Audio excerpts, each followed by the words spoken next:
Not everyone deserves access. Some people don't need to be removed. They just need to be denied entry. Not out of hate, not out of pride, but out of clarity. Because every time you let the wrong energy too close, you pay for it quietly. In drained focus, in second guessing, in invisible weight you can't explain. The Stoics didn't preach love for all. They preached discernment, right time, right measure, right place. And when a person's presence becomes a distraction from your peace, your purpose, your principle, it's not cruel to create distance, it's necessary. You don't owe your trust, you don't owe your respect, you protect them. The same way you protect your time, your space, your mind. Not everyone deserves to be close, and you don't need to explain why. Discernment is a form of discipline. You weren't meant to embrace everyone. You were meant to observe, then choose. Not based on charm, not based on guilt, based on pattern. Because trust isn't kindness. It's clarity, and when you give it to the wrong hands, you lose more than time. You lose alignment. The Stoics knew this. The mind is a fortress. Not everyone gets to walk inside. Not everyone who smiles is safe. Not everyone who stays is loyal. So don't look for betrayal in loud places. It lives in the slow drift, in the ones who drain without ever raising their voice. These are the ones you don't fight. You don't confront. You simply see and step back. Here are 9 of them. The strategic empath. They listen, they nod, they say the right words, and somehow you open up. Not because they ask, but because they make silence feel safe. But later, your words return to you. Twisted, timed, used. Not in front of everyone, just enough to shift power, to tilt the ground beneath you. They never raise their voice, they don't need to. Because your vulnerability was never honored, it was filed, for leverage. For later. The Stoics warned of flattery, of those who disarm with sweetness only to study your weaknesses. And when you confront them, they're confused. They only wanted to help. They say you're being too sensitive, but deep down, you know. Empathy without principle is a weapon. And the ones who make you speak before you're ready are rarely listening to understand. They're listening to position. You don't owe them access again. The constant critic. They don't shout. They don't insult. They don't humiliate. They just chip away. One word, one smirk, one "I'm just being honest" at a time. They cloak it as feedback, as concern, as wisdom. But it always ends the same. You shrink, they rise. And if you ever push back, they joke. You're too sensitive. You can't take criticism. But it's not correction. It's erosion. The Stoics practiced self-reflection, but they never handed their self-worth to someone who only spoke to dismantle. A real critic builds. This one breaks. Quietly, repeatedly. Strategically, you walk away feeling smaller, less sure, less clear, and they pretend not to notice, because they do. Their power is in your doubt. You want peace, don't argue, don't explain, don't defend. Just stop giving them space to speak into your structure. That's not strength, it's preservation. The surface friend. They show up, they smile, they say the right things at the right time. But something always feels empty. No depth, no weight, no real presence when it counts. They're there for the good news, the easy moments, the surface. But when things crack, when you need silence more than noise, they vanish. Not out of hate, out of discomfort, because your truth is too raw, your stillness too loud, your struggle too real. For someone who only signed up for the highlight reel, the Stoics didn't collect people. They moved with few. Those who could stand in stillness, those who could sit in truth without flinching. A surface friend doesn't harm you, they just don't hold you. And sometimes that's worse, because you keep reaching for something that's not there. And every time you come back empty.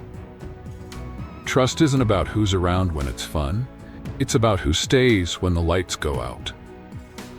If they can't sit in your silence, they don't deserve your voice. The inattentive listener. They nod, they smile, they let you speak, but they're not there.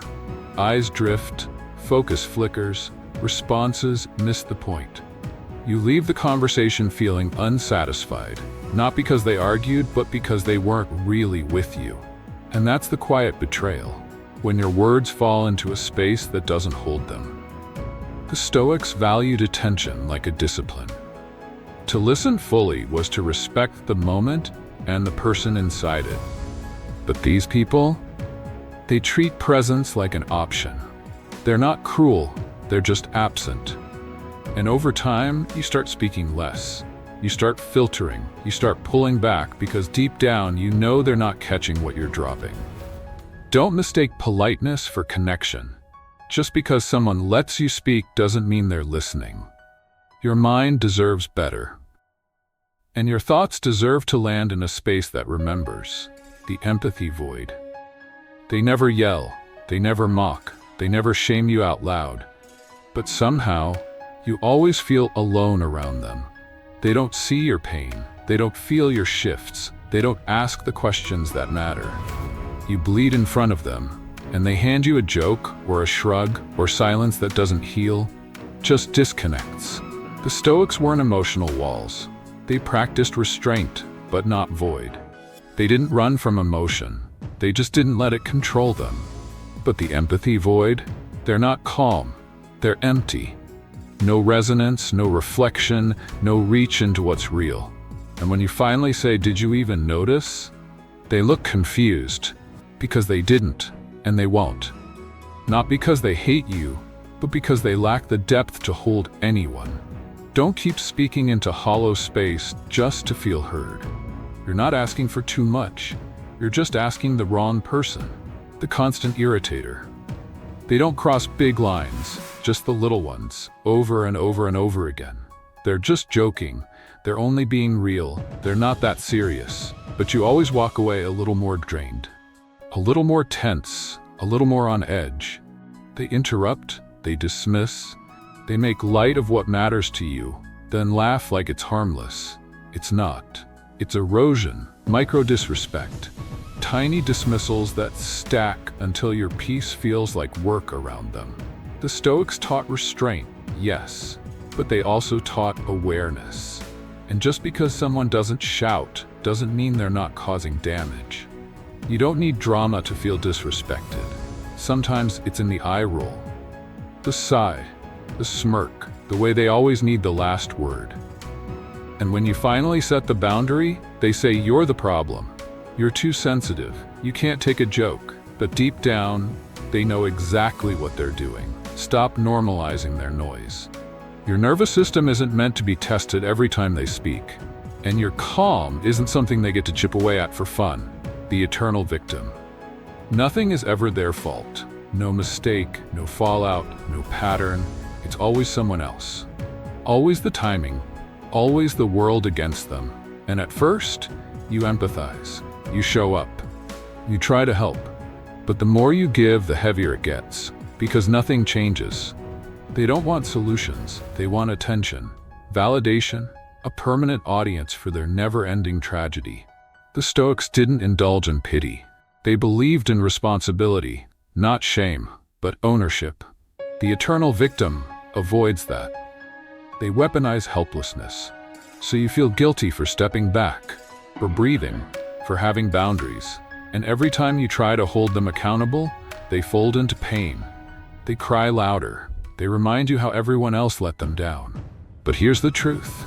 You are not their rehab, not their rescue, not their reason to finally grow. You can care and still walk away. Because helping someone shouldn't mean sinking with them. Especially when they've made victimhood their home. The two-faced. They praise you in private, then stay silent in public. They agree with your truth until someone louder enters the room. They mirror you until it costs them something. Then suddenly, they're neutral, detached, conveniently quiet. The two-faced don't betray with knives. They betray with shrugs, with disappearing acts, with "I didn't want to get involved." And the deeper cut, they're charming. They seem supportive, until standing beside you feels risky. Then they vanish. Or worse, they adapt to the new majority, just to survive. The Stoics chose loyalty not by words, but by who stood still when the wind shifted. And these people? They bend. Quickly, smoothly, like they were never on your side to begin with. You feel it. in the subtle change of tone, the pause before they back you, the absence when you need clarity the most. Don't chase consistency in people who benefit from being flexible. You don't need enemies when your allies are this unstable. Trust what people do when they think no one is watching, because their silence was their answer all along. The poisoned presence. They don't attack, they don't insult, they don't even speak much. But when they're around, you feel it, a heaviness, a static, a shift in your energy you can't explain. You question yourself more, you doubt your decisions, you feel smaller without knowing why. It's not what they do, it's what they carry. Comparison, judgment, unspoken envy wrapped in politeness. They say little, but their presence speaks loud. The Stoics understood this. They knew certain energies disrupt clarity, distort focus, bend your posture without ever raising a hand. And this person, they never punch, they just pull. Downward. Subtly, consistently. You leave interactions with them feeling more tired than seen, more off-center than whole. Not because of what was said, but because of what wasn't. Sometimes the most dangerous people aren't loud. They're just present long enough to dilute your sense of self. Don't fight them. Don't fix them. Don't diagnose them. Just notice and reduce their proximity like you would a toxin. Not with anger, with precision. Protect your circle like you protect your mind. Not everyone deserves closeness. Not everyone deserves clarity. Not everyone deserves access to the space where your thoughts are formed. Your circle is your climate. It shapes your posture. It sharpens or softens your sense of self. And some people, they don't stab you, they fog you. Slowly, quietly, consistently, until your inner stillness starts to feel like noise. The Stoics didn't reject people with hate. They created space with discipline. Because when you protect your mind, you're not being cruel. You're being clear. Kindness is not weakness. Forgiveness is not proximity. And peace doesn't require letting everyone in. So let the loud go. Let the false fade. Let the ones who don't see you watch you disappear. Not out of vengeance, not out of pride, but out of devotion to the version of you that deserves to remain undisturbed.